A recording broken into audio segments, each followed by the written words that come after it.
এখন আমরা ভুট্টা পোড়া খাবো। এটা খুবই সুস্বাদু এবং খুবই মজার একটা খাবার। আর সবচেয়ে বড় কথা হচ্ছে এটা আমার খুব পছন্দের একটা খাবার। দেখি আজকের ভুট্টাগুলা কেমন। আমা ভুট্টা কত করে? 40 আর 30, মানে ছোটটা 30। আচ্ছা, ভালো করে একটা পুড়ে দেন তো।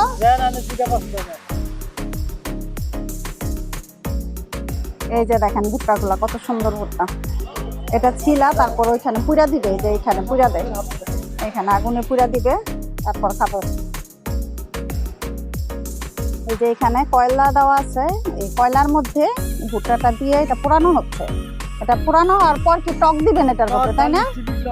আচ্ছা, এটার মধ্যে টক ঝাল মিষ্টি দেওয়া হবে। তারপর আবার গরম করে দেওয়া হইব।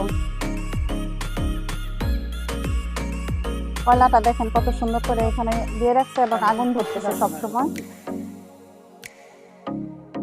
এটা দেখলেই আমার জিভে জল আইসা পড়ে, এত মজাদার একটা খাবার এটা। হ্যাঁ মামা, টকটা দেন, টক ঝাল।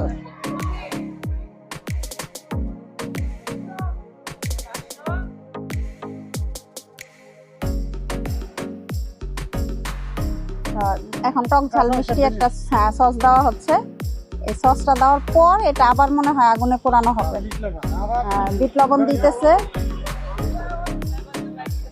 বিট লবণ দেওয়ার পর এই যে আবার আগুনে দিতেছে। এটা খাইতে অসম্ভব মজাদার একটা খাবার, যে না খাইছে সে খুব মিস করছে। এই তো আমাদের রেডি হয়ে গেছে, দেখি এটা খাইতে কেমন। বিসমিল্লাহ।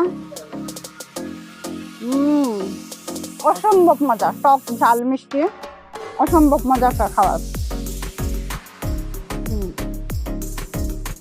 সত্যি যে না খাইছেন অনেক বড় মিস করছেন।